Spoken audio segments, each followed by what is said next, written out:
and back after 1 year off by popular demand. I'm Jeff Blagdin. Christian Smith.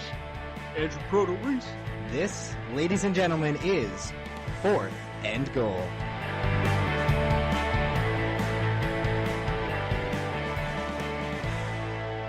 We are indeed back. The first time we took a year off for some contract negotiations with Proto. We really couldn't decide what exactly we wanted to pay him. We're the Rams in this situation. He's Aaron Donald. Unlike Aaron Donald, at the end of the day, we decided to pay him nothing. I think we're giving Proto too much credit calling him Aaron Donald, first off. Yeah, I was going to say I'm very shocked by this. To be fair, there's only three of us, so if he's Aaron Donald, we can still be like Tom Brady and Aaron Rodgers here. Like, we don't... Yeah, that's Why do I have to be a D lineman? What the hell? I think you're probably the fattest of us now, so... Yeah, definitely. It kind of works. Nowhere close to a D lineman, by the way, people. Yeah.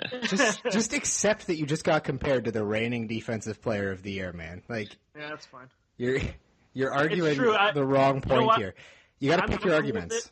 I'm cool with it because I always have to defend myself on the show anyway, so we're good. You got to be cool with it because you're going to have to defend yourself for a lot of other things later on in the show. Oh, yeah, I can't wait. Just like, and I got to defend my title with the question. Ooh, I'm going to let you forget about that. Yikes. We're bringing everything you guys love about this show back, hopefully, at least, for this now third season after a year off.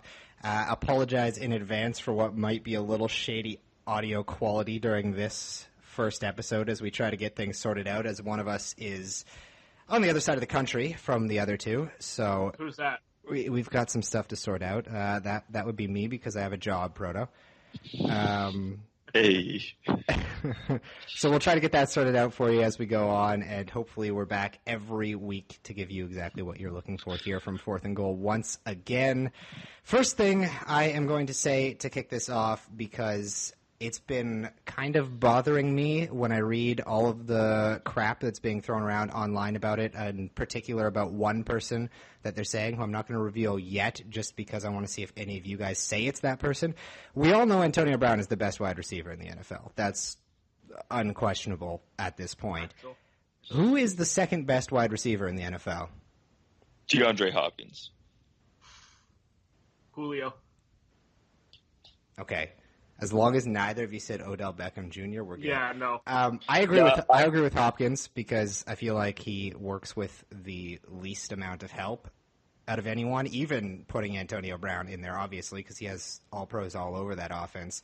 Hopkins does what he does with nothing there. I mean, he's got Watson coming back this year, but didn't have him for much of last year at all. Yeah, just the first 6 games. And then he had Tom Savage, who looks like a farm boy and plays just like one as well. So, and you know what, has the name of one at the same time. So it's pretty shocking that he could put up, 1,000+ yards and be in the conversation at all for the second best wide receiver. Proto, I will accept Julio as an answer as well. Thank you. Where do you have Odell then? I struggle to put him in the top 5, to be honest. I was going to say he's battle for like 3 or 4 with me. Probably 4. If he's not 5 for you, then what, like 6, 7? Like, you can't be putting him that low. He's top 10. It's tough. I mean, it's also made more tough by the fact that he missed most of last season, and he didn't look good from the first few games of last season either, before injuries. But I mean, I got to put Brown ahead of him. I got to put Julio ahead. Obviously, Hopkins ahead. I mean, after those 3, it kind of spaces out. You got Keenan Allen. You got there's so many in that like 4 to 10 tier that don't really have much space between them. And you got to consider how much you value a slot receiver in there too, right? Yeah, that's fair. Like, I as a homer pick, I'm obviously going to put Larry Fitzgerald in there somewhere, but honestly, can anyone say that if you take all around as what a receiver needs to do in the NFL, that he doesn't deserve a spot in the top 5? He can block better than any other receiver. He doesn't drop passes. I mean, I'd probably have him at probably like 7, 8. Fitzy, that is. Oh, for Fitz, okay. Beckham, I think is top 5. And watching him in practice so far this offseason, he's looked like he's going to be back in his old shape. And with Barkley coming in, I think he's going to shine a lot this year, to be honest. Yeah, I don't know. I see from watching Odell Beckham Jr. play, I don't think, like, he can make some flashy plays, but when it comes down to, like, every possession, I can't see him doing what those other guys that I put ahead of him do in the top 5. I mean, yeah, he makes 1 or 2 plays that, other than Antonio Brown, none of those guys can make in a game, but that doesn't necessarily mean he's better than them. Yeah, that's fair. Mm-hmm. Yeah. At least in my mind. Sticking with wide receivers, does Eric Decker going to the Pats automatically make him a favorite for comeback player of the year? Definitely a strong case can be made. Yeah.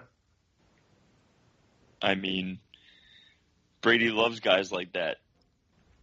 He's going to be solid all year. That's another decent fantasy sleeper that we're going to get into later. But why aren't they making a push for Des Bryant? Attitude, maybe, I guess. I was going to say, I feel like he's just not that Patriots like mold type of player. I know they had Randy Moss. Yeah, I was going to say, Moss is a whole different animal compared to Dez. Yeah, I mean, and I'm thinking maybe Dez is just looking for too much money. I mean, yeah, they said they had the meetings with Cleveland. They're like, everything went so well, blah, blah, blah, and then now it's nowhere. Well, you got to think at this point he's going to be lowering that demand. Like, I would imagine it would have been much higher at the beginning than what he's at now after clearly not garnering that much interest. Like, I thought places like Green Bay and Cleveland and the Patriots would jump on this chance. Even your Bills.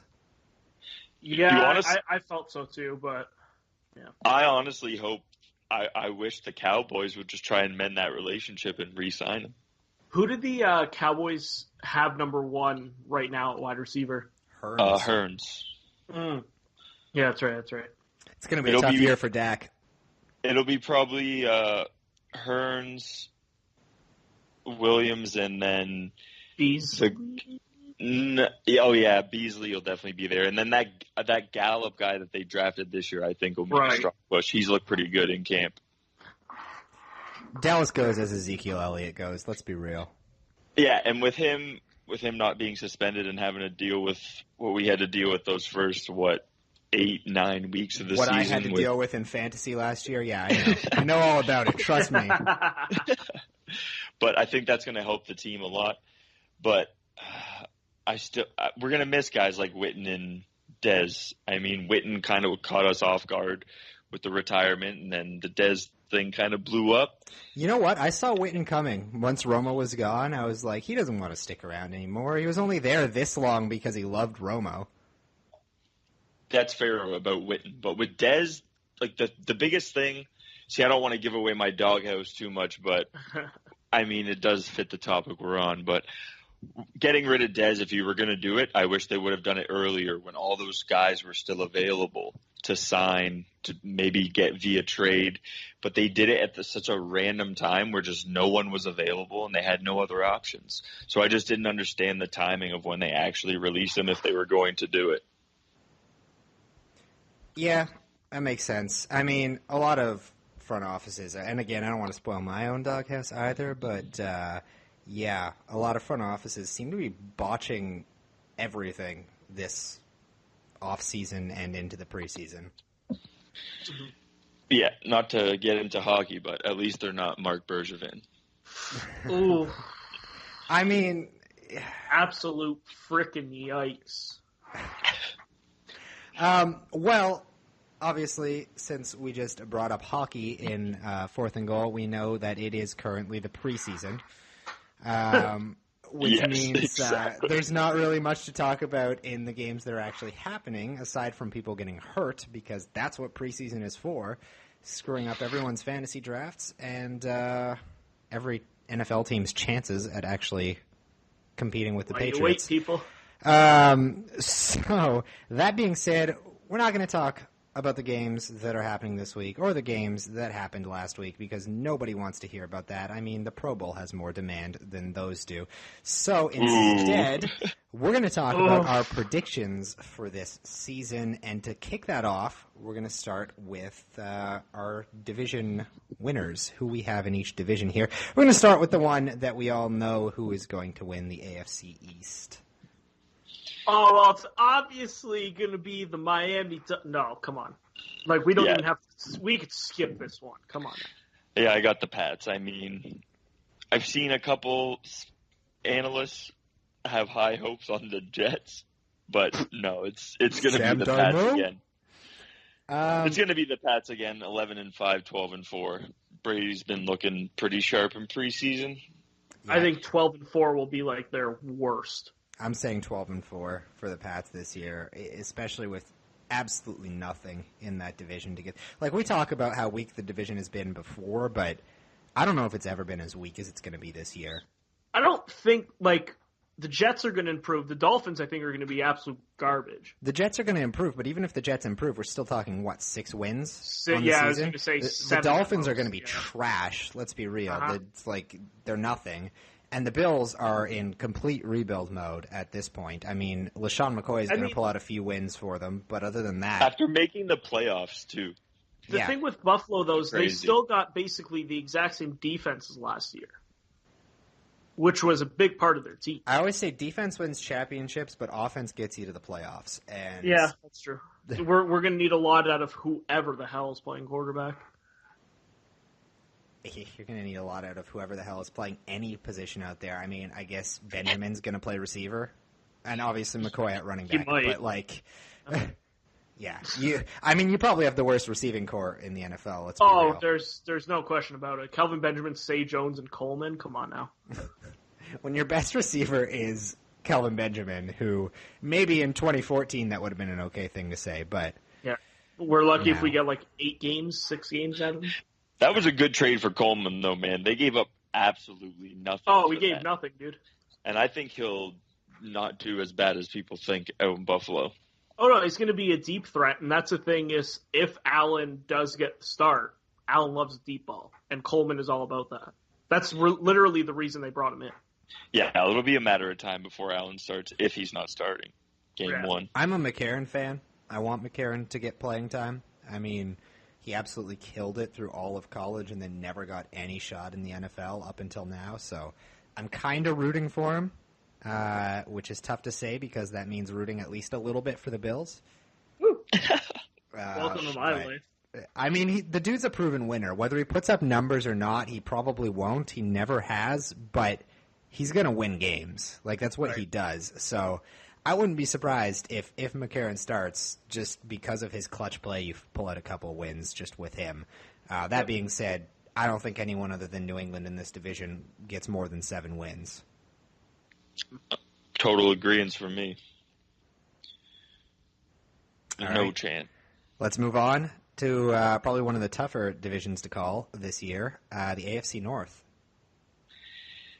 I want to say the Browns so bad, but I have them coming in second, 9-7, maybe 10-6 if they can squeeze it and get in the wild card. But I still think it'll be Pittsburgh's year to win the division once again. I think this is Pittsburgh's year to win it, and it might be the last, considering now Big Ben's talking about these concussion issues. He's been talking about retirement all the time. And Bell's probably on his way out. Yeah, exactly, and the contract issues, exactly. I think this is Pittsburgh's last year winning the division. Cleveland, I got second as well. Third and fourth. I got Baltimore third, Cincinnati fourth. Can we take a moment to appreciate how dumb the Steelers' front office has managed the Le'Veon Bell situation the past 2 seasons? It's terrible. Inarguably the best running back in the NFL for the past 2 seasons, and instead of giving him the contract he's looking for, which would have ended up saving you money, both times you have given him a franchise tag and paid him way more than any running back in the NFL deserves at this point. And you still aren't going to get him for more than 2 years at that point, this being the second year. Yeah, I don't know what they're doing. I guess they think they're going to be able to mend this bridge at the end of the year and still sign him, but I don't think it's going to be happening. I see him in a Packers uniform next year, actually. Ooh. I mean, at the same time, Paul George is still in OKC, so anything could happen, I guess. That's fair. That being said, my pick for this division isn't so much who's going to win the division, because I think it's going to be Pittsburgh. But I also think Cleveland makes a run at it. I think Baltimore edges them for second in the division just because of the strength of the rest of their roster. And, Flacco's garbage. But beyond that, I like Baltimore's roster, so I think they go 8-8. I can see Jackson starting before the end of the year, to be honest. Me too. With this team. Me too. But I think Baltimore goes 8-8. I think Cleveland also finishes 8-8, which they finished 0-16 last year, and they won one game the year before. So 8-8 would be a godsend for them. That's what I had Cleveland as, was 8-8, especially with Hugh Jackson as their garbage head coach. Nice. My big one here in this division is I think Cincinnati wins 2 games this year. Wow. Like, I honestly think they finished 2-14. One of them is going to be against the Bills. Yeah, Andy Dalton coming back into town, right? He's got he's got to put up 400 yards and 5 touchdowns that game, and then 0 touchdowns the rest of the season. Yeah, that's a year welcome for getting you in the playoffs. All right. Last year with Dalton on the Bengals, then you think? I think if they win 2 games, yeah. I mean, why would you bring him back at that point? You're going to obviously be rebuilding, which they should be doing already anyway. You can't compete with what Pittsburgh has right now. Cleveland's getting better.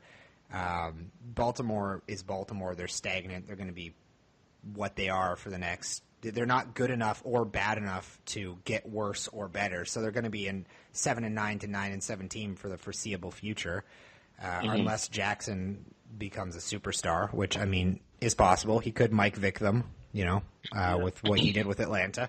It's possible, but until then, I don't see any incentive for Cincinnati to try to compete at this point. Be trash for a few years. It works. We've seen it work. AFC South. I think this is the best division in football right now. If Luck's healthy.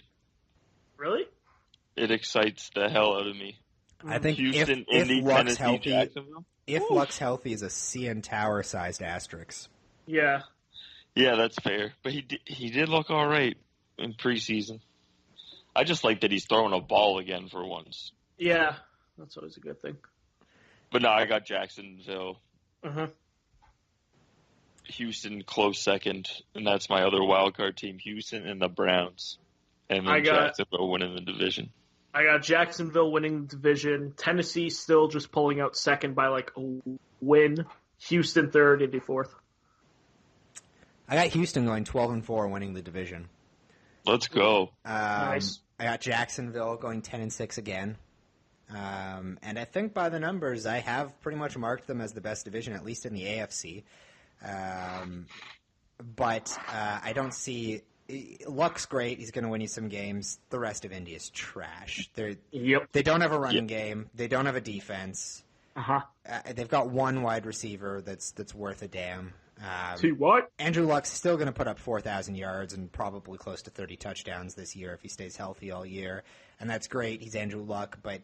we saw it last year in the playoffs. You need more than just a quarterback in today's NFL. I mean, look at the teams that ended up making it to the Final Four. Only one of them had an established quarterback playing at that point. So quarterbacks are not going to be everything for you. So I have, Indy and Tennessee both in the dumps in that division. I don't think either of them win more than 6 games.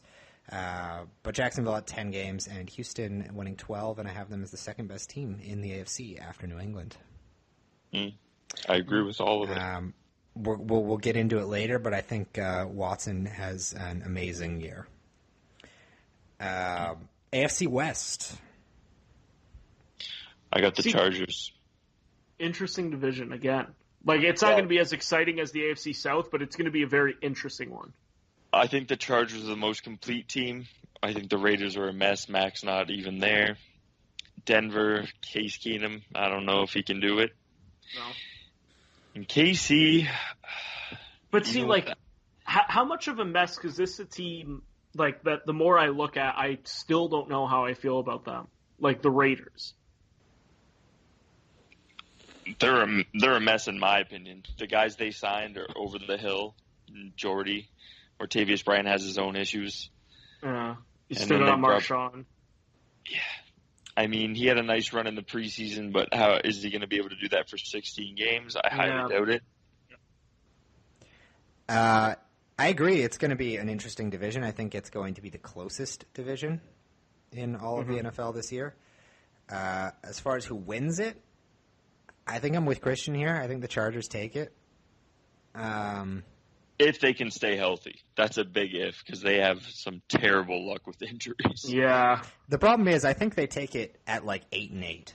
Like I don't think this is going to be a good division by any means. I just think it's going to be a toss-up of a division. And I was about to say I got KC still winning it, but I said at best if they win the division it's 9-7. Yeah. I think the Chargers go 8-8, win the division. I think KC is probably also going to be close to 8-8. Oakland is such a wild card, but I think they're still going to be like a 7-9, 6-10 team. And Denver's probably the same range, 7-9, 6-10, that area. Yeah.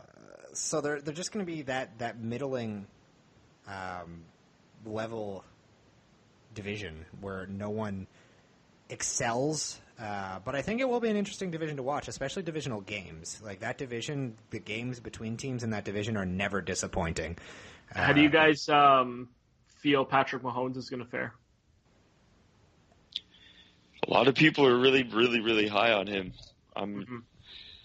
I'm not fully sold on it yet. We'll have to see. But even in fantasy, he's been getting a lot of love.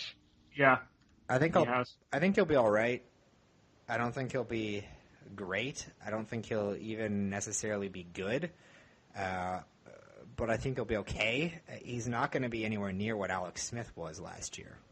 Yeah, and like I saw some comparisons out there, and I think they're absolutely ludicrous and crazy. Some people are like, oh, maybe he could do what Deshaun Watson was doing when he was healthy. I was like, okay, pump the brakes a little bit. Like, Mahomes is closer to Brett Favre than Deshaun Watson.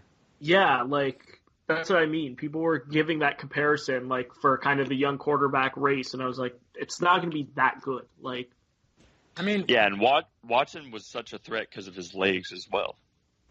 We'll see what a year behind Alex Smith could do for a rookie, because obviously everything we can judge him on is what happened in college at this point. So he might be able to put something together. I don't have high expectations for him like some people seem to. Like people inside the Kansas City organization clearly seem to. Yeah, they got a raging boner for him. So, with that being said, that's the AFC covered. So, who are your playoff teams in the AFC for your, at least for your wild card spots? We know who's winning your divisions. So, as I said, I got Houston and Cleveland are my wild card teams. Tennessee, man, you put the Bills in the playoffs once in my lifetime, and I feel like I'm going to see it all the time, but I know it's not going to happen. I don't even have the Cowboys making the playoffs, man, so you can't be saying the Bills right now. Listen, I know, but after the first time in, 19 years? Yeah, I'm going to go Tennessee, and I don't know, I think maybe both teams out of that division get out in the AFC South. I'm going Houston, obviously, the other one. I'm going with Jacksonville and the Browns as my AFC wildcards. Let's go Browns. I just feel like, in my opinion, I feel like Tennessee's going to squeak by them with like one win. The AFC, I'm not hating on yours at all. The AFC really has two teams that are are going to be good. The AFC compared to the NFC this year just seems so lackluster talent-wise. It's like comparing the West to the East in basketball. No, yeah, I was thinking the same thing when I was trying to figure out my NFC wild cards, and I was like, honestly, I don't even think I can put At first, I looked at the NFC East and I was like, you know what? There's a chance Philly, Dallas, and the Giants could make it. Then I realized, but then I'm putting out possibly Minnesota or Green Bay, Carolina or New Orleans, Atlanta. Like, it's just not happening. You know what I mean? Yeah. It's not happening. With that being said, let's jump over to the NFC. We'll start with the NFC East. Oh, I got the Giants. Really? really? I Ooh. honestly really think they're going to bounce back this year. I think Eli's going to have a lights-out year. Beckham's going to have a lights-out year. With the Barkley coming in, I just think that offense is going to be very potent. And I feel like Philly is going to have the Super Bowl hangover. And Foles went out with a shoulder yesterday, I believe, and they're still not looking like Wentz might be ready for Week 1. So that Week 1 situation could be up in the air. And I don't think this is a division where you're going to want to get down. I think it's, like you mentioned with the previous, I think this one's going to be really close. Wow. And this is from a Cowboys fan, so there's no bias here whatsoever. So do you, despite what you're saying, obviously, with the Super Bowl hangover, do you still have Philly in second? I have Philly and Dallas both at 8-8. Giants at 10-6. I still got Philly winning this one.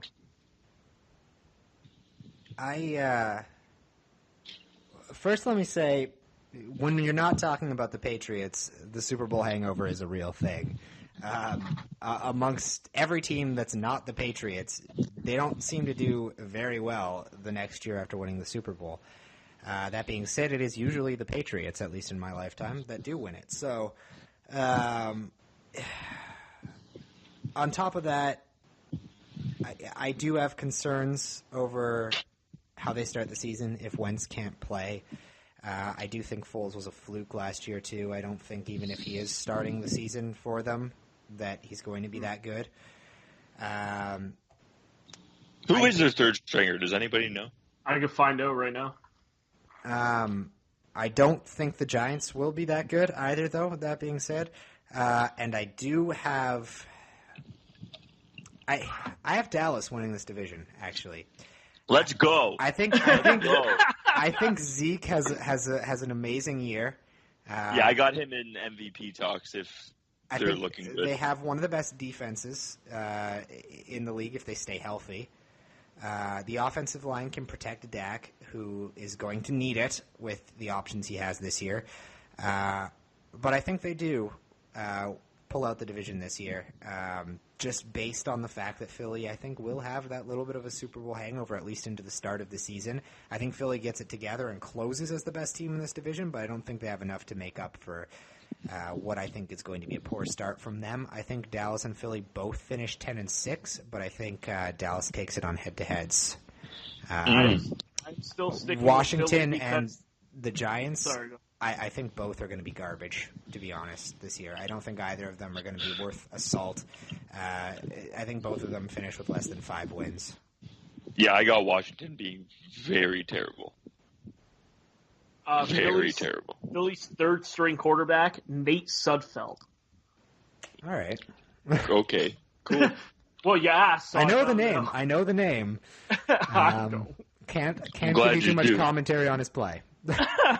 Yeah, I'm still sticking Philly first, Dallas second, and I still got Washington finishing third by like a win, or about the same record as New York. You guys are sleeping on the Giants, man. I'm telling you.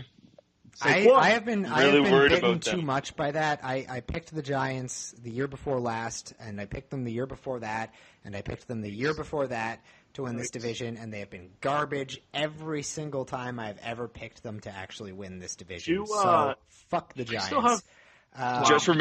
Just remember what Zeke did for Dallas his rookie year. I really think that's what Barkley's going to do for them. Do they still have Brandon Marshall? What? Who cares? They have Odell Beckham back. No, And they don't. Sterling. They don't have Brandon Marshall. They cut him like halfway through last year. Because I know he got hurt. That's why. NFC North. Woo! It's gonna be It's a fun. doozy, but I got Minnesota. Mhm. Kirk Cousins, baby. Let's You go. like that? I do. I really do, to be honest. If they were doing with that defense, Yeah, control, man. buddy, and Cousins, like, the thing is, you got Stephon Diggs, you got Adam Thielen. My only question with them is I'm not sold on Delvin Cook at running back.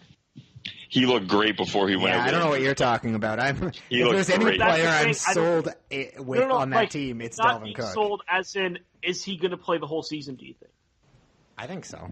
I don't see why Yeah, not. He doesn't have I an think injury he's- history beyond last year. He'd be a good combo for comeback player of the year. Could definitely be. I also have the Vikings winning this division. I think they have the best record in the NFL this year. I think they go 14-2. I think Green Bay finishes 9-7, comes in second in the division. I think Detroit also finishes 9-7, but Green Bay just edges them out on head-to-heads. And I think Chicago's going to be trash. Yeah, it's crazy how high everyone is on Trubinsky going into this year. Yeah, not Pardon me. I don't know. Yeah, and me neither. That's why. But he's getting a lot of shout-outs. Yeah, I don't see any basis for that. So I think Chicago is probably a 4-win team. Yeah, I agree with that. Oof, another doozy division, too. Yeah. It's a tough division to call. NFC South, speaking of tough divisions to call. Breeze, Kamara, let's go. New Orleans again. Yeah. I think this one's going to be – it's almost going to be the same as last year. Like, looking at last year's records, New Orleans 11-5, Carolina 11-5, Atlanta 10-6. Like, they were all literally right there with each other. And I feel like it's going to be that. New Orleans is going to sneak it out in first, though. New Snapchat stories from Andrew Reese. I don't care. What? Stupid I haven't phone. posted it. What was I going to say? Stupid fucking Snapchat and this stupid Andrew Reese guy distracting me from my picks. Dude, I posted that this morning. What do you want? I don't know. It notified me on my phone for some stupid reason when I was opening it back up to see who I decided for this because I have no memory. Nice. I think it's going to be a tough division. I think it's going to be. Easily the best division in the NFC to watch this year. That being said, as much as I would like to pick New Orleans, this division always has so much parity. Nobody wins it 2 years in a row. And I don't think that's going to continue again this year either. I actually have Carolina winning this division. I think the pickup of C.J. Anderson was huge for them because you've got Cam back there. I think Jonathan Stewart's been washed up the past 4 seasons, and he was still putting up numbers in Carolina before he left last year. So I think C.J. Anderson is a huge pickup for them. I think he's going to put up numbers. I like McCaffrey as a receiving threat, not so much as a running back. But I think they have weapons that in the positions that Cam wants weapons in, and I think that's all you need to give a guy like Cam. And I think and Olsen's full health too. So yeah, I think they finished 12-4. I think New Orleans finishes 10-6. I think Atlanta also finishes 10-6. But I think Atlanta's going to be better than a 10-6 record says. I think Matt Ryan gets it together this year after an off year last year. I also think Tampa's going to be decent too. I think they finish 8-8. Like I think this division has probably four of close to the top 8 teams in the NFC. I was going to ask that too about Tampa because I feel like they're going to have an improvement from last year. It might not be a crazy amount, but I wanted to know your opinion. And obviously, Jeff, you answered it. You guys even saying that? Even with Winston out the first 3 games, you think they're going to go 8-8? I do. That's not impossible. Yeah, but you got to realize 6 of their games are against New Orleans, Carolina, or Atlanta, and then 3 games he's out. That's 9 tough games. I mean, their backup is Ryan Fitzpatrick, who isn't exactly a nobody. Yeah. Like he can handle himself. I'm not even sure Winston's that much better than Ryan Fitzpatrick, to be honest. I do not like Winston that much, really, as a quarterback. He's decent, but I think he's highly overrated. And I think Ryan Fitzpatrick is highly underrated. Not saying that Fitzpatrick is necessarily better. I just don't think he's that much worse than Winston. And I think the weapons around him on Tampa are decent this year, and I think that their defense is all right too. So I can see them going 8-8 this year. And I think they would do better if they were in any other division in football as well and didn't have to play these teams 2 times each. Did you know other than they're kind of like Harvard, the Bills of this division? Yikes. Did you? Well, it's fitting. Did you know other than going to Harvard, Ryan Fitzpatrick wears his wedding ring? That's the thing they always say on TV. Every game he plays, it's Harvard and his wedding ring. Every and single his beard. game.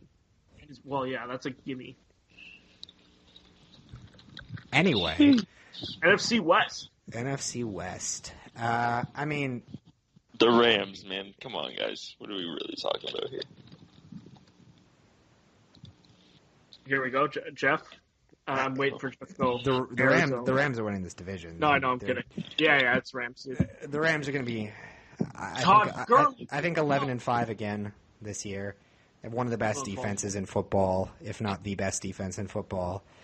They have weapons on offense. My thing is, I think Seattle drops the ball huge this year. Oh yeah.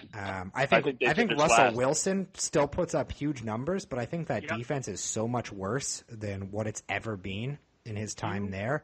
I see them going 6-10 this year, and probably being last in that division. Yeah, I have them last in the division at 5-11 actually. I think both San Fran and Arizona go 8-8. And I think Seattle, is bottom feeders in the division, possibly even worse than 6-10. But that being said, the Rams are winning this division. It's not even a question. Yeah, they probably have my favorite team on paper right now, the Rams. I really feel like Goff is going to have a huge year this year. You should call him Goff? Jared Goff. I thought you said Goff. Goff. The thing with the Rams is they don't have a weak spot. Like there's at all. There's no spot on their team where you could point and say, that's where their fault is. There's not necessarily one spot where you can say they're the best in the NFL at this spot, but there's no spot where you can say that they're below average in the NFL at. Yeah. Yeah, the moves they made this offseason. Ridiculous. They're clearly in a win now mode. Like that's obvious with what we've seen. How would you feel as a person from St. Louis right now? The team goes to LA and then they jump into win now mode and get rid of Fisher. It's that Hollywood lifestyle, man. You gotta live it. It's the West. Fair enough. I was gonna say West Coast, Fisher but St. Louis is pretty close to the West Coast too. So, still, whatever. West Coast represent. Who did you guys have finishing second between Arizona and San Fran? Both 8-8. I agree with them. I think they're both 8-8. I think I'm going to say Arizona wins it on head-to-heads just because they always play San Fran tight every year. But I don't think it really matters. I think they're both 8-8 teams. I think the Cardinals start 4-0, and then Bradford gets hurt, and then they go 4-8 the rest of the way. I love how ready you were for that. He's going to get hurt. Oh yeah. They're going to go 4-0 with him, and then Glennon's going to come in and take over, and they're going to go 4-8 the rest of the year.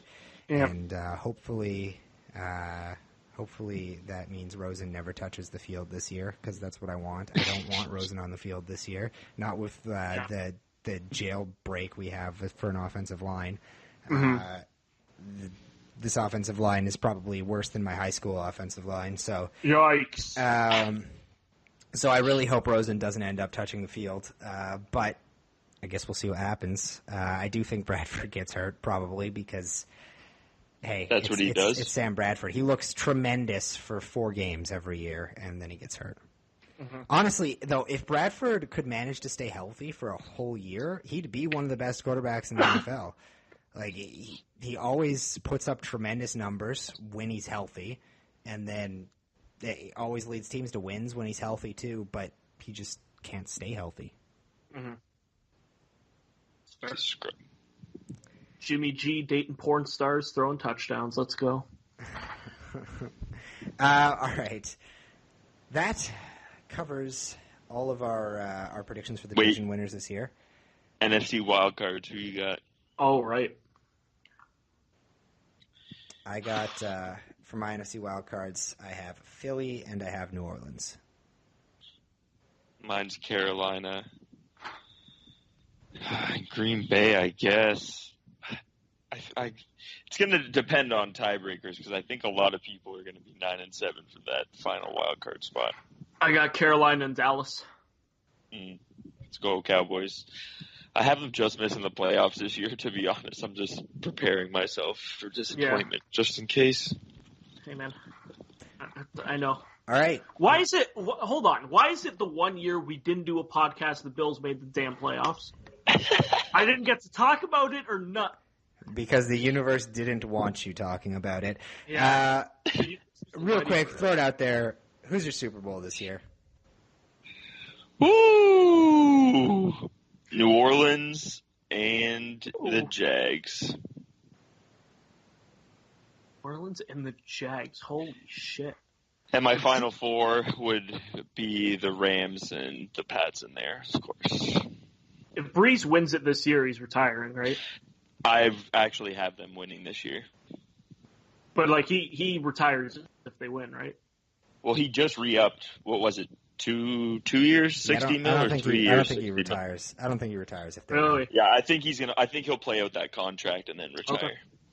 Because it's pretty much fully guaranteed, almost, or it is fully guaranteed. One of the two. I think he wants to outlast Brady, to be honest. Because let's be real, whichever one of them plays longer is going to hold every single record once they're done. So, I think that means more to Breeze than it does to Brady. Yeah. Agreed. For my Super Bowl, I got the Rams in the final, going up against New England Patriots yet again. Ugh. Yeah, trust me, I hate it as much as you. I have the Pats and the Vikings, and I have the Vikings winning their first Super Bowl. Kirk Cousins time. Let's go. There you go.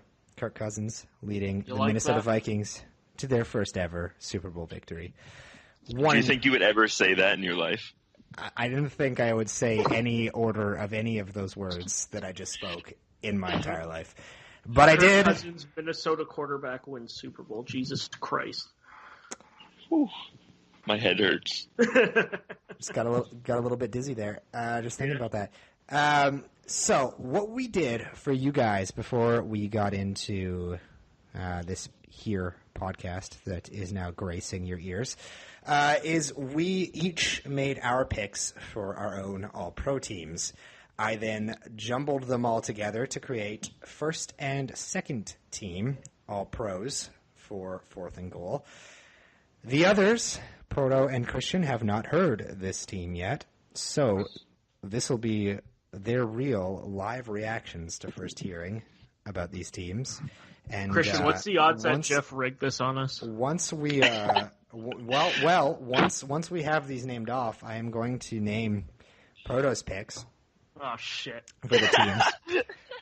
Womp womp! There goes your little thing there. Damn it! Because they are pretty ridiculous for some positions. Some I just threw names out there, dude. So because I was like, they could do it. We're going to start, as you do, as is obviously the key starting point whenever you're naming NFL positions, with the offensive line. We have the Eagles' offensive line as our first team All-Pro. We only picked teams for offensive lines because there's 5 players at each position, and we would be sitting here for an hour just going off of offensive linemen. So the Eagles were on all of our lists for All-Pro, and that is how they took spot number 1. Our second team offensive line was on mine and Christian's list, and that was the Cowboys. Hey, let's go. Well, that might help because I didn't give a second offensive line. I was going to say, that's why that there was... I gave 3, man. Where were you at? I gave 2. I gave 1, my bad. We all obviously had Gronk as our first tight end, so he is our first team All-Pro. Our second team All-Pro was on both mine and Christian's list, Travis Kelce. Let's go. What did I put? You put Zach Ertz and someone else, but not Kelce, which, okay. Yeah, crazy. Zach Ertz, baby. My ball, Zach Ertz. Wow. Our wide receiver ones for our All-Pro team. Both of them were on all three of our lists. Antonio Brown and DeAndre Hopkins are our Let's go. starting wide receivers. Our second team wide receivers, the first one was on all of our lists. It is Julio Jones. The second one was on Christian and Proto's list, Odell Beckham Jr. Okay. Which I feel is fitting since how we started this podcast, that he is on both of your lists and not on mine. That makes a lot of sense. Full circle, yeah. Running backs. Running back 1.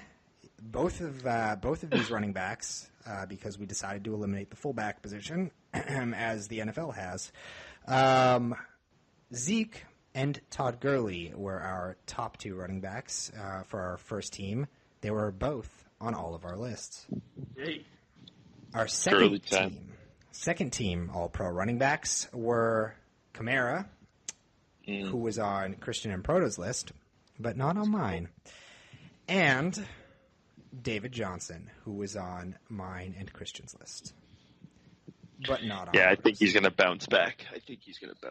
Nicely. I think so, too. I don't know how he wasn't on Proto's list, especially considering we gave 6 running back spots. Yeah. And you still didn't put David Johnson in any of them. Cream hunt, baby. Yeah. And now, the position, at least on offense, that you've all been waiting for. Our quarterback 1 for our first team All-Pro. I had a little bit of a wrench thrown in my calculations for deciding quarterback, and I call that wrench Proto. You're welcome. Because he picked some ridiculous choices for quarterbacks. So I will explain my quarterback 1. Uh-huh. But go ahead. Say them first. All right. Quarterback 1 is Aaron Rodgers. He was on mine. Let's go. He was on mine and Christian's list. Wait, what? I don't think Aaron Rodgers is going to finish the year, dude. So you think he's getting hurt? Okay. Yep. That's fair. That's fair enough. That's why when I said no Aaron Rodgers, you said, "Oh crap, I forgot about Aaron Rodgers." I forgot about Aaron Rodgers, and then I just went, he's going to get hurt anyway. Our quarterback 2 was on mine and Proto's list. It is Tom Brady. Yeah. That being said, before we get into defense, Proto's picks for quarterback. I told you. I said it during the picks. This guy's going to have a monster year, dude. Proto's picks for quarterback were Tom Brady, Jared Goff, Carson Wentz, and Josh Allen. The Josh Allen one was a joke, by the way. Yeah, that's trash. As whatchamacallit, predicted. Trash. However, tremendous compared to some of his defensive picks, and we are getting into defense right now. Our first team and second team all defensive picks. We're once again going to start on the line. I split this because obviously the NFL is kind of split between 4-3 and 3-4 sets at the moment, so I just kind of split it between interior linemen and pass rushers, so to include outside linebackers and ends in the same category depending on their system. So our interior linemen were Aaron Donald, who was on all of our lists, Fletcher Cox, who was on Christian and Proto's list, and Ndamukong Suh, who was on mine and Christian's lists. Nice. That's a solid line. It's almost as good as the Rams' actual line. Yeah, I was just about to say that. I was thinking 2 of the 3 are Rams. Oh boy, and my team's got to play them twice this year. Have fun, man. With our high school offensive line. Oh. Jeez. It's gonna be fun. I'm gonna check. I don't even know if we play them. Go on. And if anyone still thinks that somehow there's a chance that Bradford makes it past the second Rams game, I will take your bets on that. We can post those up. I will. I'll take PayPal. I'll take checks. It's not happening. He might not live past this season, as much as it pains me to say that. Our edge rushers are Von Miller, who was on all of our lists, Cameron Jordan, who was on Christian and Proto's list, Joey Bosa, who was on mine and Proto's list, and Chandler Jones, who was on mine and Proto's list. Yo, listen, you're flaking me off here. I know it's going to get worse, trust me. It sounds like I'm doing pretty good right now, but it's about to get weird. That being said, our linebackers was a bit of a clusterfuck because our top two, Luke Kuechly and Bobby Wagner, were on all of our lists.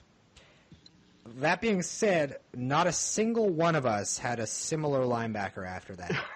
Out of all of our linebacker picks. This is my problem because I had Sean Lee in the outside category because that's where they had him labeled at per position.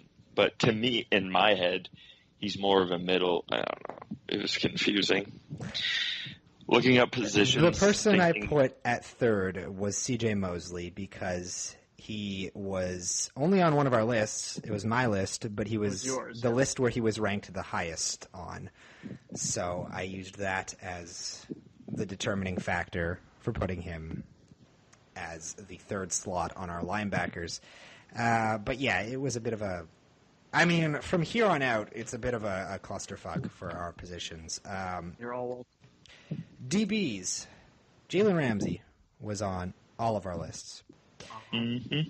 Patrick Peterson was on mine and Christian's list. Now, I am once again going to take this opportunity to read to you the picks that Proto made for defensive backs. Oh.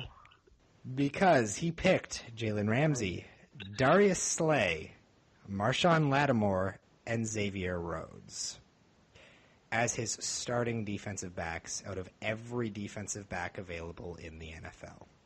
Mm-hmm. Yeah, that's wild. Read him a real list. You're welcome, audience. Read him one of ours for. That's why they keep me around, guys. I will read Christian's list because I have it closer at hand here. He had Ramsey, AJ Boy, Patrick Peterson, and Trufant. Yeah, so there you go. Significantly better than Darius Slay, Marshawn Lattimore, and Xavier. I was thinking of putting AJ Boy on there, but I just kept it to one Jaguar, and that's why I kept Ramsey. That's why. But if they have some of the best DBs, why are you gonna? You decided to go Sue and Donald, but you're not gonna go two at the DB position. That doesn't make any sense. I know. I realized the error. No, I didn't say Ndamukong Suh actually. Oh yeah, that was you. Sorry. So yeah, Jeff was the smart one again. So we're all right. Never mind. Back to regular schedule. Here we are a year later, and nothing's changed, ladies and gentlemen. Our safeties. Brent Berry, or Brent. I have basketball in the mind, clearly. Eric Berry was our starting safety with mine and Christian's list. He made. I'm not going to lie. I totally forgot Eric Berry. Harrison. Yeah, I know. After I sent it to Jeff, and Jeff kind of was like, dude, read some of these back. I was looking at it, and I went, shit. Oh. Harrison Smith was our second safety. He was on all three of our lists. Yeah. That being said, Proto safeties were Kevin Byard, Harrison Smith, Micah Hyde, and LaMarcus Joyner. Listen, Proto was just looking up Madden overall ratings. How did you? No, I did not. I don't have the new Madden, all right? Yeah. You can't tell me Byard is that bad a pick, though. When you have every single player at the NFL available for you to choose from, with no restrictions whatsoever, it's not like this is a draft, then there is criticism to be had for picking Byard. I don't know. I think he's going to have a good year. Because I also said I think Tennessee is not going to be as bad, as some people think this year. That's why I have Eric Byard there. All right. I'm not sure if I want to give a moment here just so that we can all rip on Proto, but... we're getting that later on the show when we get to trivia or some shit. Or the doghouse, where all three of us put Proto in the doghouse for our inaugural... All three, even me. Even Proto. I think you did that once before. I totally did, dude. How can you not? I'm an idiot. So before we get into the losers of the year, Proto... Let's get into the winners of the year with our award-winning predictions for this year in the NFL. We're going to start at the suitable spot, Coach of the Year.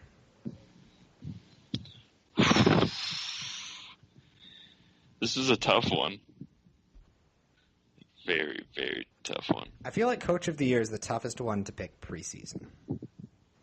Yeah. Yeah, because do you go with who you think is going to be the best team? Because, I mean, if they have the best team, realistically, they should be the best anyway, talent-wise. Or which team is going to improve the most, yeah. But you know what? I'm going out on a limb. I'm going to say Belichick. Wow. For the first time in his career. Wow. I just feel like he's due.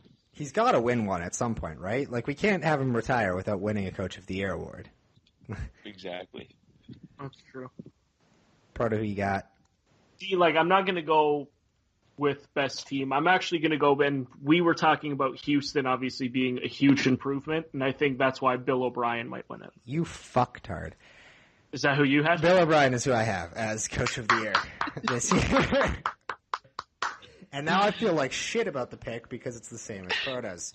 Yeah, baby. You like that? No, I don't.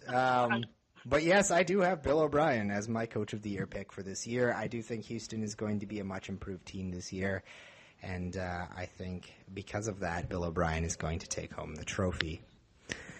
I do like Belichick, although Belichick at this point to me is the same as giving LeBron MVP in the NBA. Like, it just doesn't happen anymore.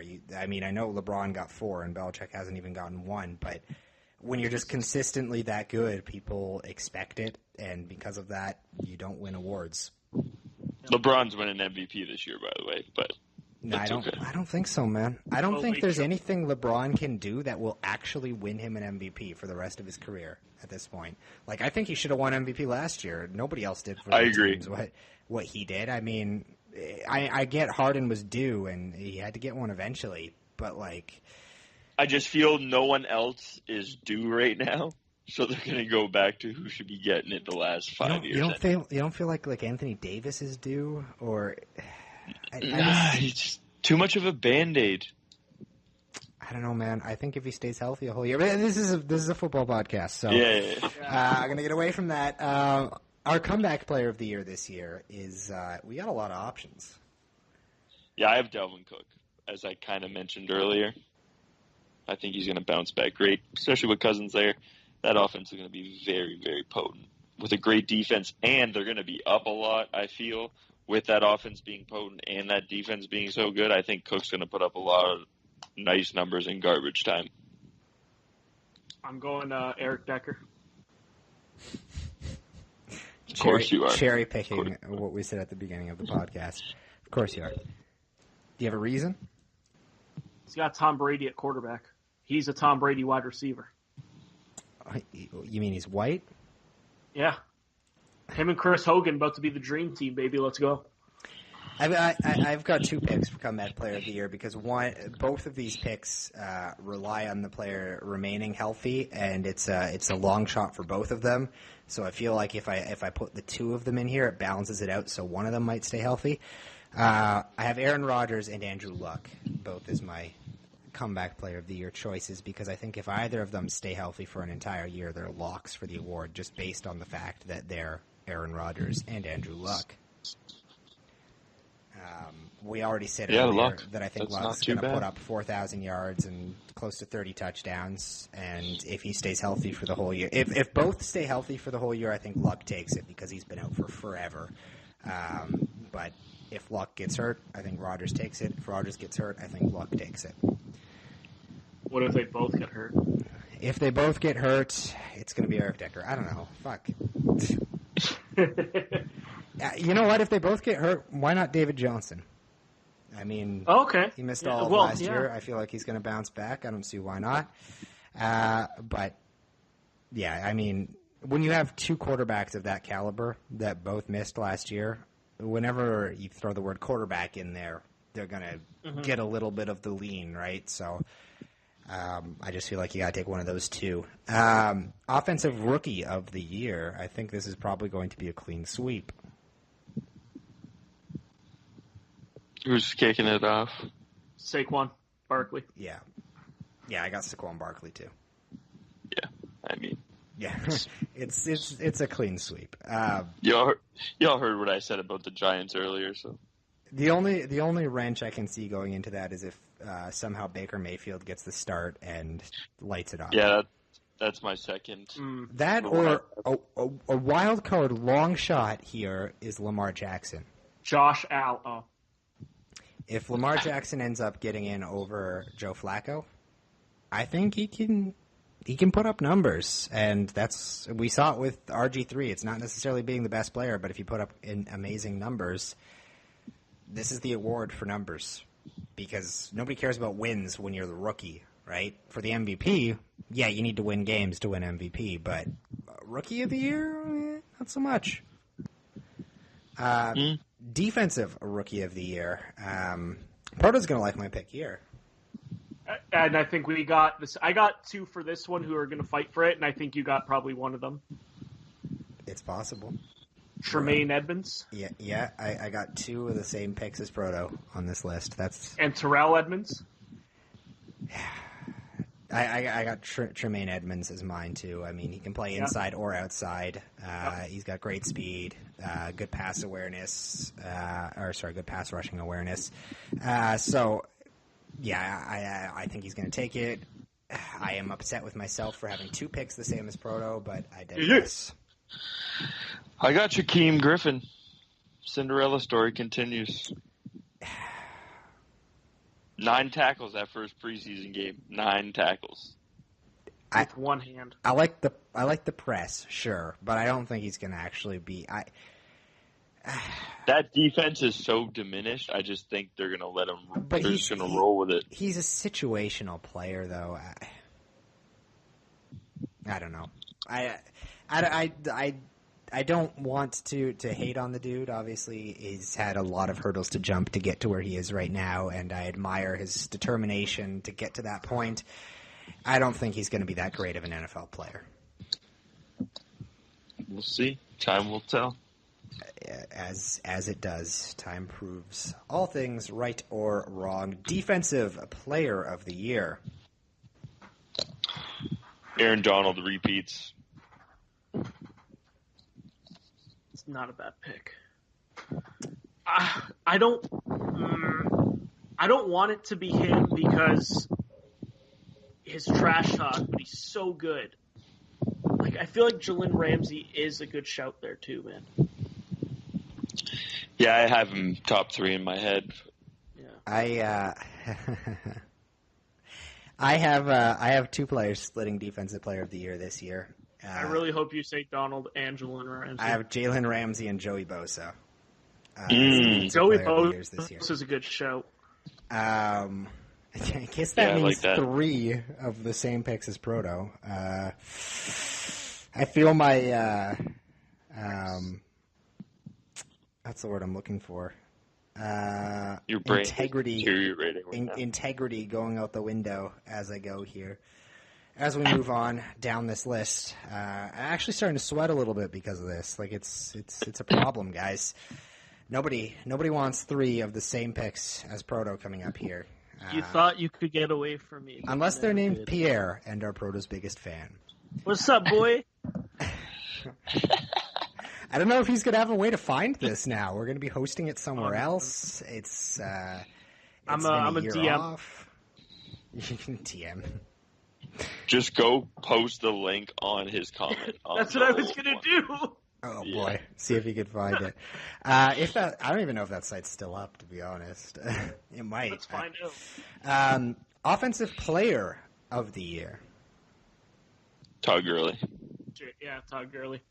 I have Russell Wilson winning Offensive Player of the Year this year because I don't think his team wins enough games for him to be in the MVP conversation. But I do think he puts up amazing numbers this year based on the fact that his team has nothing other than him. And, of course, the big one that another one of you guys is going to like my pick for MVP. Mine was going to be Gurley, but we just know that they never stray away from a QB from this, very rarely. So I'm actually it's going QB or running back. Like, there's no other kind position of that random. wins this. I'm going Drew Brees, man. I respect it. I see 4,500 yards out of him. I already said. I would like to see Drew Brees win an MVP, but I don't think it's going to happen. You never know. I think I could guess who Jeff is going to pick. It's not the same pick as mine, don't worry. Well, tell me who you're going to pick first, and then we'll see. You know what? I'm going to stick with my guns, man, and again, it's a long shot. I'm going Jared Goff. Holy shit. Yeah. Dude, I think he's going to, for some reason, I have like a weird feeling in my stomach. He's going to absolutely light it up. I feel better now about my other picks, even the ones that were similar to Proto, because he just fucked it up so royally right there. Because we know they're not going to give it to Tom Brady. Aren't they? Why not? Why wouldn't they? I don't think they are. Because there's been a lot of years we have said Tom Brady should win it, and he hasn't. Has there? There's been a... Yeah. I don't know if there has. I don't know if there has. I think the NFL is pretty clear-cut by the end of the season in who's going to win MVP, and I think compared to any other league, that is. And I think if it's Tom Brady, it's always been Tom Brady, unless there's legitimately been a better source. For all of the faults in the NFL, they generally get it right for MVP. All right. You said you thought you knew who I was going to pick. Yeah, I think it's going to be Zeke. All right. My pick for MVP is Ezekiel Elliott. Cowboys, let's go. I think he kills it this year. He put up 900 yards last year in whatever the hell was going on that year. Led the league in rushing the year before. I don't see any reason why he doesn't do it again this year. And he's on two of my fantasy teams too, so why not? I think Ezekiel Elliott wins MVP this year. I think he puts up close to 1,800 yards. I think he puts up close to 20 touchdowns. And I think he takes MVP as he kind of supports that Cowboys offense into a playoff berth and division win. Mm-hmm. All right. That is our award winners for this year. Please, if you are listening to this, let us know how terrible Proto's picks were. And there was one there that was bad, right? And what you think of all of our picks and how you disagree with us. And we'll see whether or not we're better than you by the time the end of the season comes along. But seeing as it is still preseason, before we get into anything else, we are going to quickly run through some fantasy stuff here as you all have fantasy drafts coming up. I am sure some of us have already had some fantasy drafts. Some of us have them coming up very soon, and I'm sure you're dying to hear what Proto has to say, so you will know exactly what not to pick for your fantasy team this year.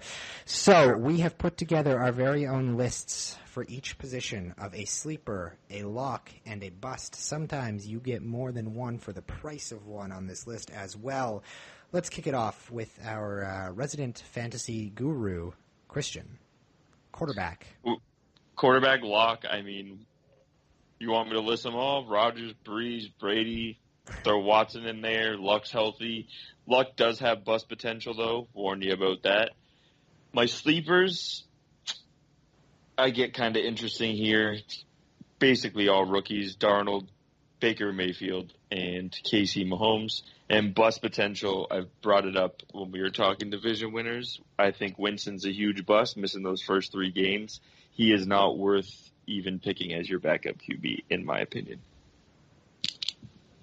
Well done. Proto. Yep. So for my lock, I got Russell Wilson. I just kept it to 1 just because we know the top 3 are probably going to be Rodgers, Brady, and Watson, but I feel like if you're stuck, I guess you could say with Russell Wilson. Wilson's been number 1 2 years in a row, man. That's what I mean, but he's ranked like number 4 or 5 on NFL.com. Yeah, they're sleeping on his ranking because they're going to be down a lot. He's going to be lights out this year. Mm-hmm. And that goes back to the point that we were making about whatever Seattle does well, it's mainly going to be because of him, and that means big fantasy numbers. Sleeper, I'm actually going to go Dak Prescott here. I think Prescott's going to have a pretty good year. I know we're talking about Zeke carrying them, but I think there are going to be situations where Dak is going to put up points, even in the red zone, just throwing in a couple touchdowns here and there. I think you're batshit crazy. Yeah, you're crazy. He's going to bust bad. I don't think there's any way Dak is worthy of a starting quarterback slot on any team in Dak's any gonna fantasy be QB league this year. 19. Unless you've got 19 teams in your fantasy league, there's no way Dak is going to be starting on a team except for maybe a bye week. I don't even know if I'd use him on a bye week. I'll put that out there. If you're in a really shitty spot on your bye week, I mean, you got to do what you got to do. Yeah, for sure. I also got my boy, my MVP, Jared Goff, on there as well. I'm telling you. Who's your bust? My bust, you know what? Like, it's mainly he's busted for Jared Goff plenty of times this podcast. I am, dude. Like, for the bust, it's kind of hard because, again, it comes down to, we talked about if there's the injuries. Like, if you get a guy like Andrew Luck and he gets hurt, you're screwed. I don't think Matt Stafford is going to be as good. Like, they got this guy ranked, I think, the number 8 quarterback. I don't think I would put Stafford as a number 8. I would rather have other guys up there instead of him. So you have Stafford busting?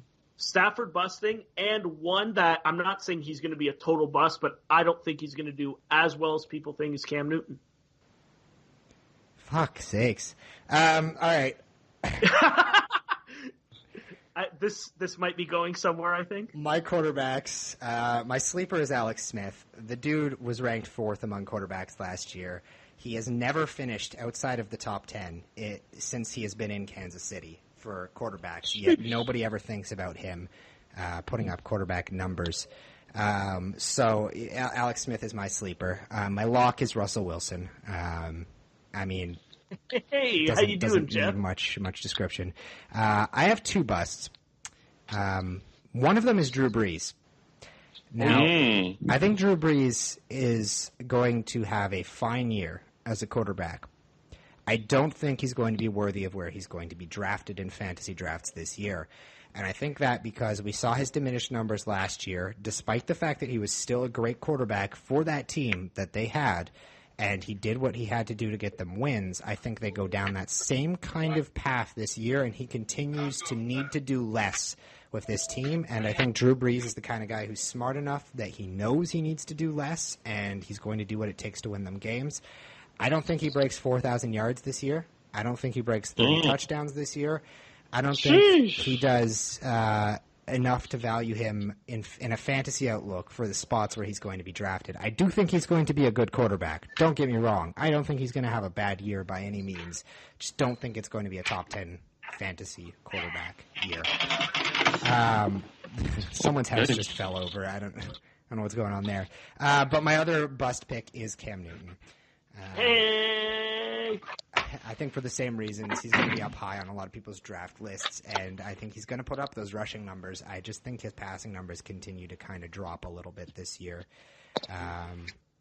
But again, with quarterbacks, it's more of a not that I don't think they're going to have a good year, just that I don't think they're going to live up to their average draft position. Yeah, and because I had mentioned that too. I don't have Cam being, like I said, I think NFL's got him like the number 4 guy right now. There's a couple other guys I would rather take ahead of him. Let's be real. Because of his running, though. In fantasy, if a QB runs, they're automatically ranked top 10. Exactly. But on top, like, you still have to supplement that with the passing, and I think his passing drops off enough that he's not worthy of that draft position. That being said, if you're a top 15 quarterback in the NFL, you're going to have a good year. You're going to be a good quarterback, but that doesn't necessarily mean you're going to have a good fantasy year, right? Yeah. Especially when we're talking a position where you only play one player at that position, right? So really, there's only 12 that are rolling out there in most leagues. So I just don't think he's worthy of a top 12 quarterbacking spot this year. Well, I shouldn't say that. I don't think he's worthy of a top, 6, 7 quarterback spot. I do think he's going to be a top 12 fantasy option. Running backs. Again, locks, you guys already know. Gurley, Bell, Zeke, David Johnson, as long as he doesn't get injured. So I'm going to get into my sleeper pick. He is out the first 2 games with a suspension, but I got Aaron Jones on the Packers. And my bust, I have Isaiah Crowell This guy has been a breakout fantasy player the last 3 years in a row on lists and has never broken out in fantasy once in his life. Yeah. So I definitely have him busting once again. And McCoy, I think that team's just going to be awful. And I think they're going to be down too much to really feed him the ball as much as he's going to want it. The question with that is, also, do they care? Do they care enough to try to win those games? See, I could actually go with what Christian's saying, especially this whole bullshit now going on with his ex-girlfriend, the investigation. I think it's going to slow him down. Plus his age, he's going to slow down slowly. Who you got, Proto? So for lock, I actually got, like I said, with my locks, I usually try to keep them outside of the top 5, maybe a guy outside of there. I got Kareem Hunt. I think he's going to have a good year yet again. So you go with the number 6 guy. Nice. I go with the guy right outside of it. My sleeper. Now, actually, I'll go bust first. On, again, NFL.com, they have in the, I believe it's top 10 or 12, they have Jerick McKinnon in there for the 49ers. Yeah, I saw that. I got him as my bust. Do not draft this guy that high. I also think at some point during the year, Carlos Hyde is going to... Carlos Hyde isn't yeah, on no, the he's on the 49ers Browns, anymore. yeah. Sorry, I meant to say sleeper. I think Carlos Hyde is going to take over the job for Cleveland at some point, and I think he's going to do pretty decent for a late-round pick. All right. My lock is Ezekiel Elliott, and the reason he is my lock is because lists that I'm seeing don't have him as a top 5 running back on a lot of them. What? They have him sliding just outside of the top 5 or right at 5 or something like that. I think he's going to put up more points this year than any other running back in the league. Le'Veon Bell has a lot of shit going on with him right now, so I don't know if he's going to be up as high as everyone thinks he will be. David Johnson's going to be up there. Obviously, Gurley's going to be up there, but I already said I think Ezekiel Elliott's going to win MVP, so why wouldn't that mean he puts up the most fantasy points for a running back, too? I think he's deserving of a much higher slot than people are giving him credit for. My sleeper is C.J. Anderson. I talked about him earlier. I think he's going to have a great year with Carolina now. He put up 1,000 yards last season. Now he's got Cam Newton in the backfield with him. And he's got Christian McCaffrey in the backfield with him, who is going to take away some of those looks, as the two of them are often going to be in the backfield at the same time together. And you don't know which of those 3 guys is going to run the football in running situations, and I think that's going to be very beneficial for C.J. Anderson. My busts, I have 3. One of them is on the same note as C.J. Anderson. I think Christian McCaffrey is getting ranked much too high on all of these lists that I'm seeing out there. I think he's going to put up decent receiving numbers. I don't think the rushing numbers are going to be there, and I just don't think he's worthy of where people are saying. Like, there's people saying he's like 3rd round material. I get he's a running back, but I don't think you should take Christian McCaffrey anywhere near the 3rd round. Another one I have is Mark Ingram. Obviously, missing games is going to hurt him, but also I think Kamara gets a bigger role this year than he had last year. I think they kind of push him into that overall number 1 slot to see if he can do it all, so that they can maybe get rid of Ingram this year. And if they can afford to do that, and that's going to require testing, so I think Mark Ingram's touches go down because of that. And J.J., because fuck him. Because every time he's on my fantasy team, he is god-awful, and then when he's not, he is fantastic. So, fuck JJ. 1,000 agree. He is my other bust this year. Wide receivers. Again, you guys know the locks. Hopkins, Antonio Brown, Beckham, Julio Jones. Mind you, Julio Jones misses some games here and there. Watch out for him sometimes. My sleepers... I'm going Will Fuller, Houston Texans. With Watson last year in 6 games, he put up 7 TDs, I believe. Yeah, and he had like an average 1 a game, something like that. But then he completely fell off the map when Watson wasn't there. So again, it's a sleeper. Draft him maybe 7th, 8th round. My other sleeper is Gallup, as I mentioned, Cowboys draft pick. I feel he's going to get a lot of reps with Dez Witten out. And they're saying he's looked really, really good in camp. They're thinking he's going to slot in at the 3rd slot. And my bust potential here, guys, is T.Y. Hilton, because that luck factor, you never know. Oh, shit. Is that yours too, bro?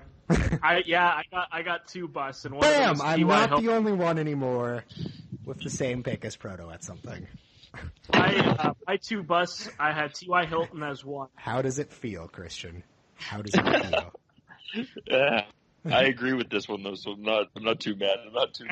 And the other one is, and I think it's going to be because of what potentially will be a QB carousel due to injuries. I got Larry Fitzgerald there.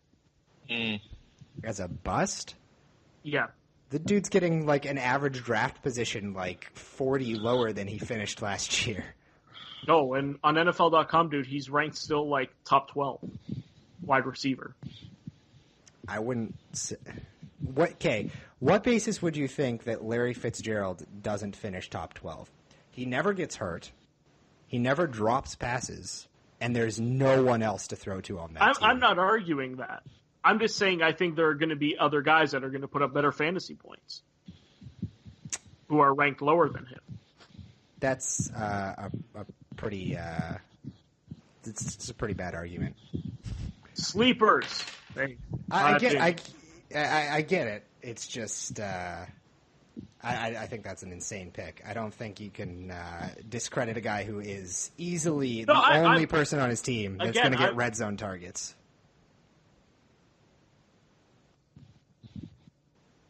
Dude, I'm not discrediting him at all. I'm just saying in terms of fantasy, I think there are guys who are going to put up better numbers that are ranked lower. That's it. I get what you're saying. I'm just saying that's an insane pick. See. Sleepers, I got Brendan Cooks. And I've got Jarvis Landry as well.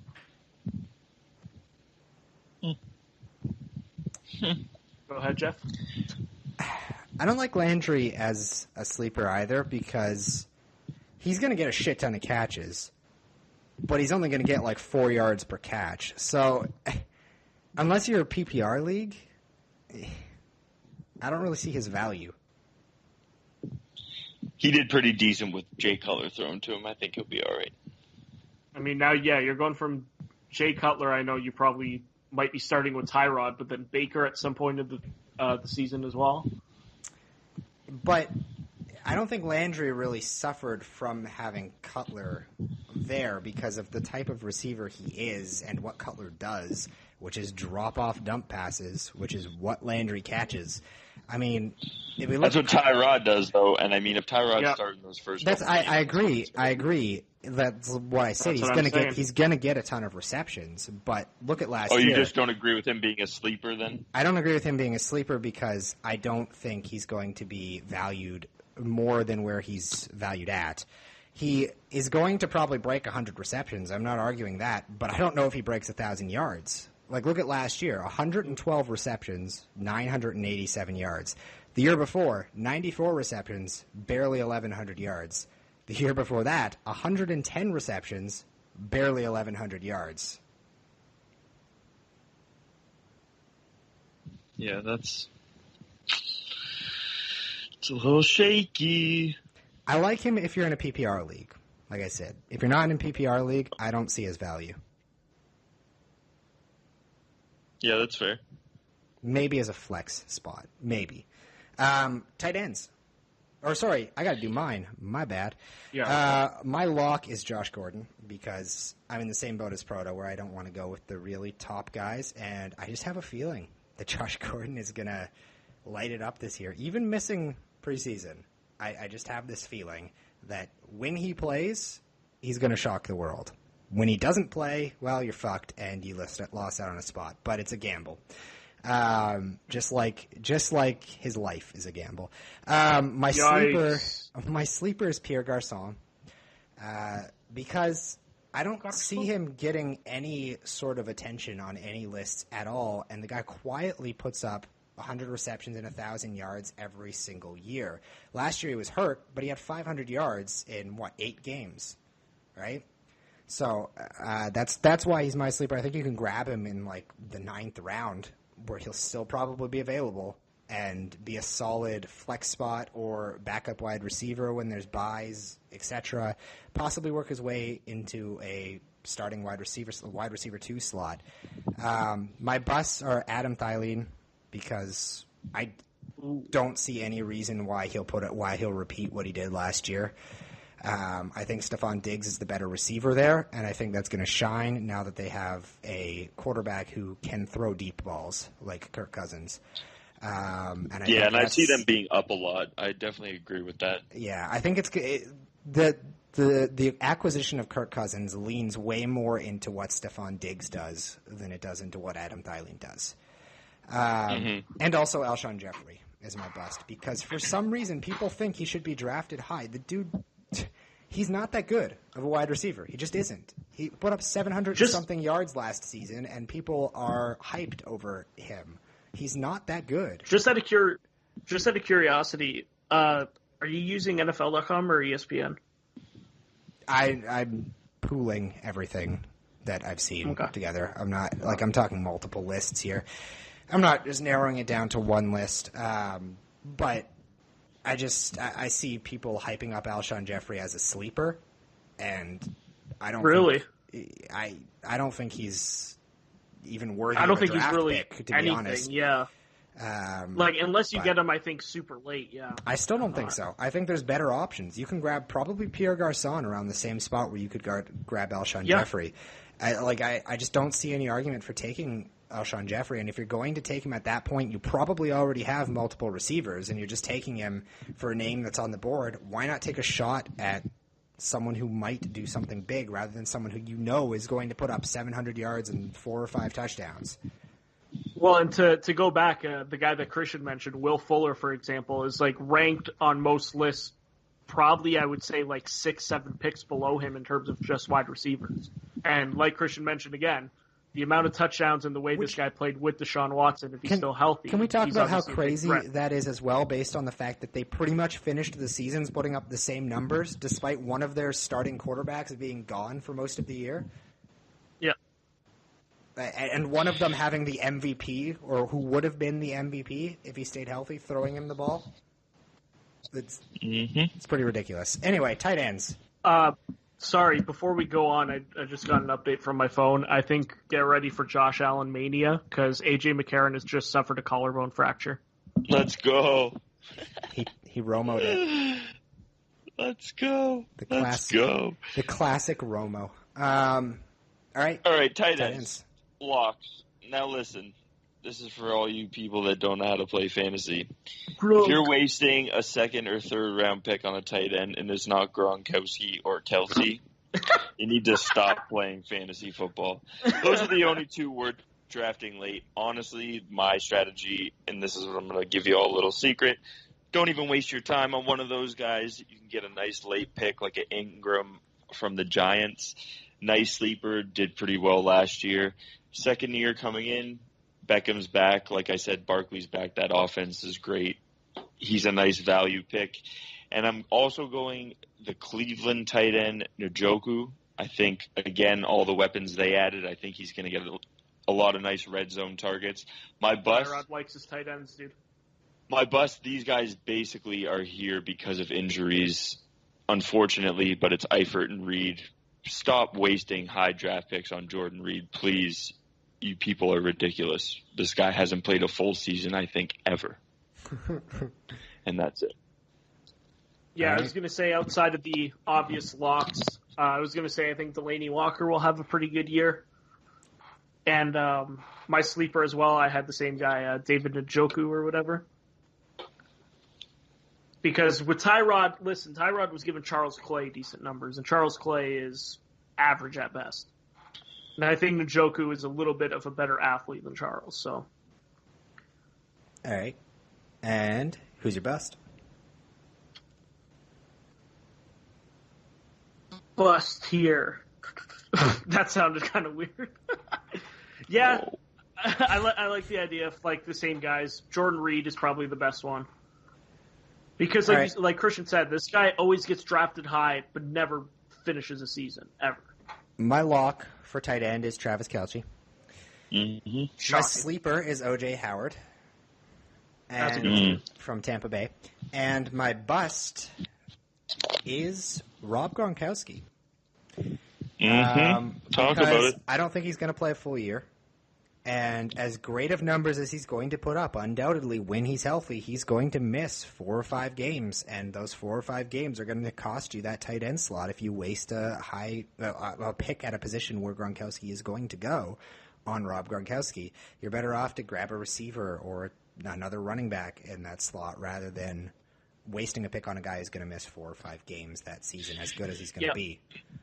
And I think and the thing with tight ends, even Kelce being one of the better ones, and Gronkowski, I mean, we're talking final end of the year fantasy point difference by like maybe 40, 50 points at most from the top tier tight ends to your second, even third tier tight ends. So there's really not that big of a drop off if you know how to draft the rest of your team. And the thing, I draft tight ends in the last round sometimes. I was going to say, if you're getting anybody from Olsen, Jimmy Graham, Evan Ingram, Delaney Walker, Kyle Rudolph, you're looking at almost the same amount of points between those, 5, 6? And we're looking at a 7th, 6th round draft pick as opposed to a second, late second, high third. Yeah. It just doesn't logically make much sense. The thing is, if there was any sense to Rob Gronkowski playing a full year, it would make sense to take him there. Because he finishes at the top of the league for points for a tight end, missing 5 games a year. If there was any way conceivable that it would make sense that he would play 16 games, and if he does, good on you. You took, I guess, a gamble and got a guy who managed to stay healthy for one time, but I'm not game for that gamble. It doesn't make sense to me. He would destroy the league in points if he was healthy, but he's never healthy. I did put flex in here. I don't know if you guys prepped a flex or not. No, but I can definitely give you one. Well, I'll give you guys a little bit of time. I'll do mine first. My sleeper for flex is Lamar Miller, the running back from Houston, because I do think he puts up numbers this year. I also have, as a sleeper, Amendola, because he's coming off a fantastic postseason, and yes, he played with Tom Brady, and yes, it was the Patriots, but at the same time, every postseason he comes through.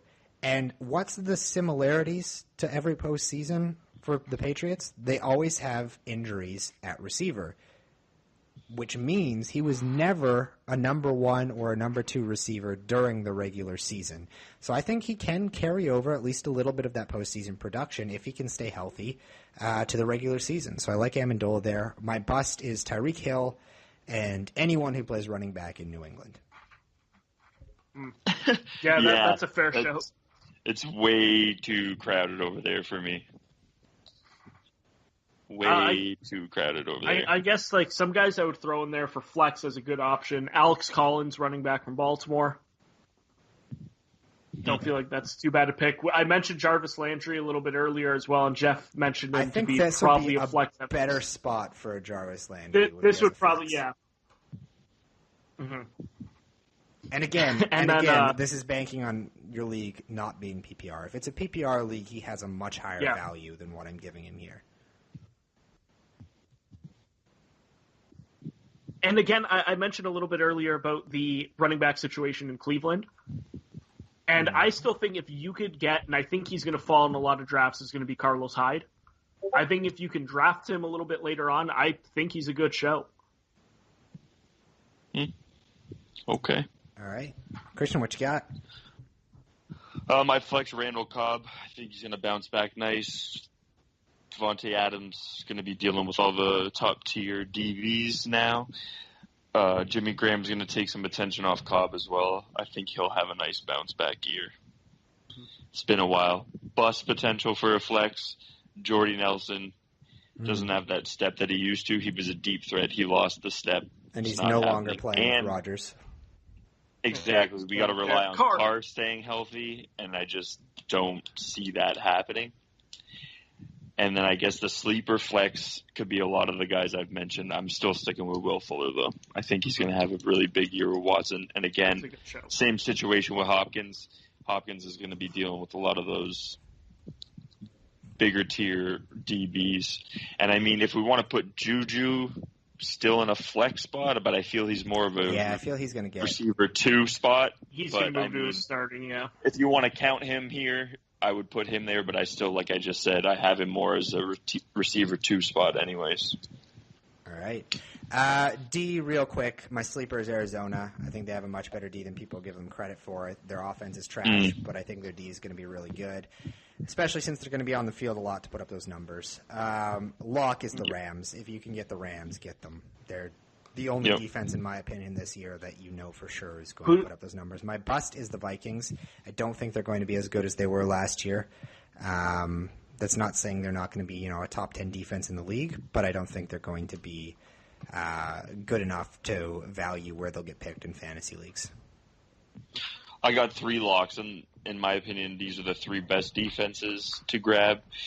Is the Jags, the Vikings. I disagree with you there. I think they're going to put up a lot of sack numbers and a lot of interceptions, and that's the points. And depending how your league score with defensive TDs and all that, you can get a lot of points from the defensive teams. My sleepers, the Pats. They're always solid in fantasy. They're always pretty good numbers.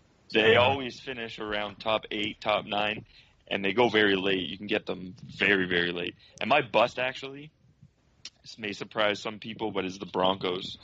I think they're going to be down a lot, and that defense is just going to be very, very tired this year. Plus, they've lost a lot of pieces this year, Broncos. I agree with you with the Patriots, but I would add one thing is that you can probably go without drafting them. I guarantee you they will probably become available somewhere because they always start slow. The Patriots' defense is always garbage for the first 4 weeks, and then all of a sudden one of the best in the league the rest of the way through. Yeah. So if they get drafted, I bet you they'll get dropped in those first 4 weeks, and if they don't, then I bet you they'll be there for you to take afterwards. So maybe a stash for the defense for 4 weeks, but I can guarantee you they'll be bad for 4 weeks, and then Belichick will get them to figure their shit out, and they'll be good for the rest of the season. And for those guys that need help with the kickers, Zuerlein and Tucker are your best kickers, by the way. Sleeper, Graham Gano. I literally put kicker who cares. I alternate the kickers. Graham Gano, and I got a bust for you, though, kicker-wise. Yeah. Vinatieri. A lot of people take him because of his name. Same with Gostkowski. They are not as good as they used to be. Don't take those two based on their name. There's a lot of better guys to take. I've had Adam Vinatieri in the past. He's absolutely trash. On top of that, you got to think about chances for kickers, right? If you're scoring touchdowns every drive down the field, then they're not getting the chances at kicking the field goals. That's why it's the most toss-up position in my mind. Taking a great kicker doesn't guarantee you any fantasy points because they might not even get on the field. Going with a Broncos kicker is never a bad thing either because of the altitude there for the 8 home games they have. You can get a lot of nice 50-yarders, 48-yarders, depending how your league scores. I legitimately, every week, I didn't even draft a kicker this year. I pick up that week the kicker that's playing against the best defense because I feel they'll get the most opportunities, and that's all I really care about out of a kicker at this point. Drafting the best kicker doesn't do you much good. Yeah, there's some guys. I think fantasy-wise, though, Tucker and Zuerlein are the tier 1 kicker-wise. Those guys are averaging you 10 to 12 points every week, which is pretty huge. I've won games with kickers. Unless, your team is ready, set, and done and dusted, then if you want to take Tucker, go ahead. Well, with our league, it's a little bit more difficult because you lose 5 points on a missed extra point. Right, exactly. So kickers, in our league, kickers matter a little bit more. That's actually why I had it written down. All right, ladies and gentlemen, those are our fantasy picks for you from the experts here at Fourth and Goal. Now we're going to get into something. We've gone a little long on this one, but it's okay. It's our first one back in over a year, so we hold that right. We're going to get into something now that I've missed. It's our time to yell and get away with it. It's our time to rip on all of those people who are making way more money than us. This is the Fourth and Goal Doghouse. Now, if you're new to the podcast, just joining this year, what we do here is we take a person every week in football, in the football world, sometimes out of it, depending on what's going on in the world, that just fucked up this week, that just really shit the bed this week, and we give them their time in the spotlight as we rip on them. Christian, who's your doghouse? Now, I mean, this didn't really happen this week, but I mean, it's the first episode, so I'm sticking with the home team. No, I'm not going there. I'm not going there. That's so funny.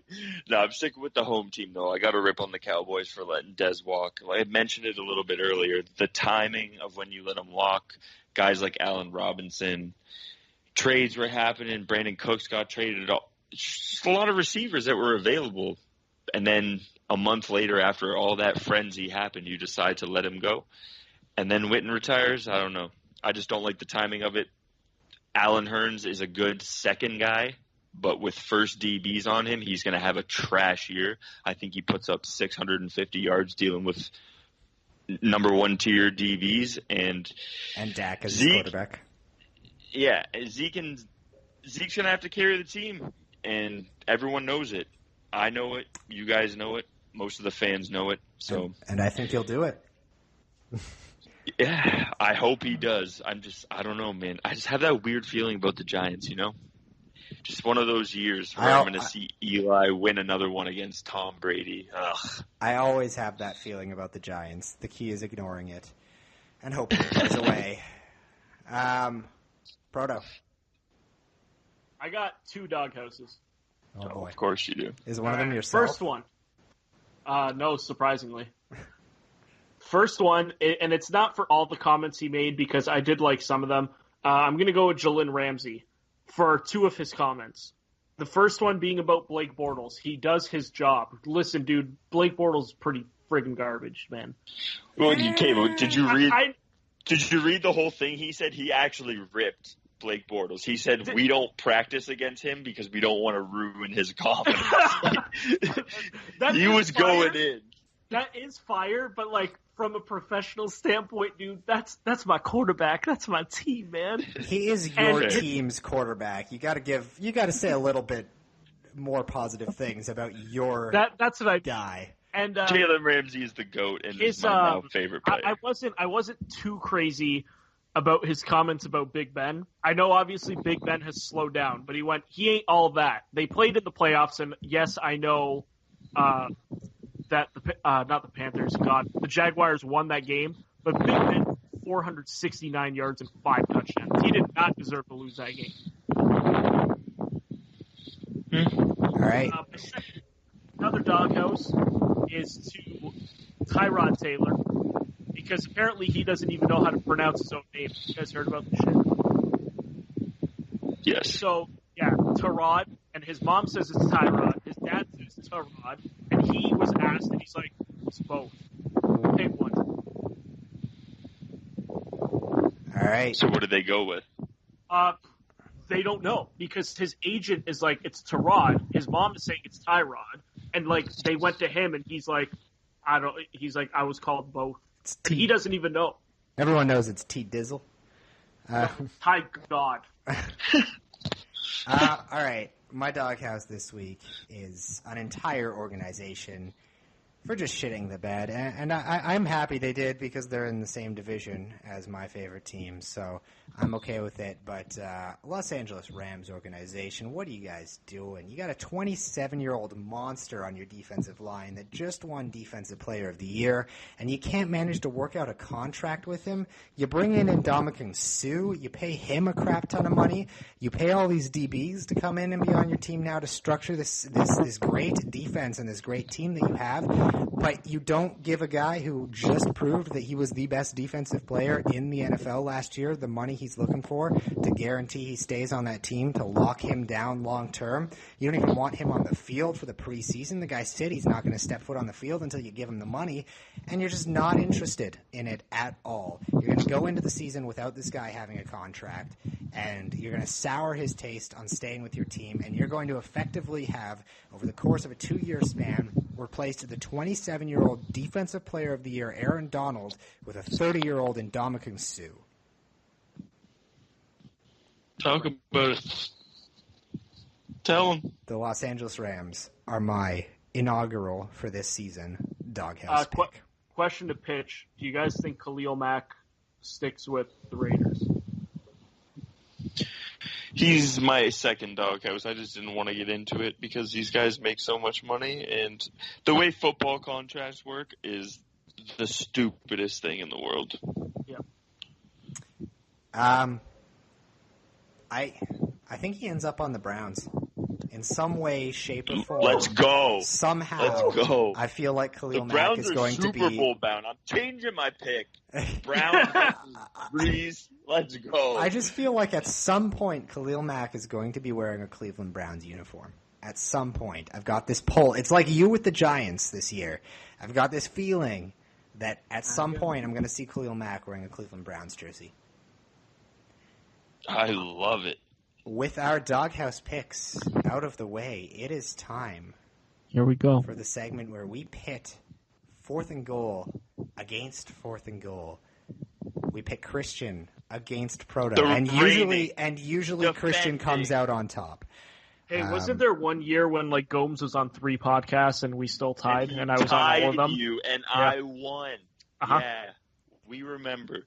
Good times. So Proto is looking to be the Cleveland Browns and go from a terrible stretch of 2 years to taking out the lockout year and coming back with a vengeance. We Let's have go, Tyrod. the first week of the NFL question segment, which is a segment where I will pick a question that is relevant enough to the week that we just went through in the world of the NFL, and I will ask that question to these two fellows, and they will give me an answer. Whoever is closest gets a point.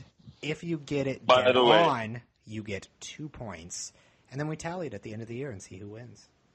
If Proto starts getting questions right this season, I'm just simply blaming it on that he's cheating because we're not in the room with him. Just so you know. So even if you win this year, Proto, it's tainted I feel already. like I should put a timer on it this year because of that. Yeah, no, that's fine. You could put a time. I was going to say I will even put on a webcam or some shit to prove. All right. Well, what do we want to do for a timer? What do you want to do? 15 seconds?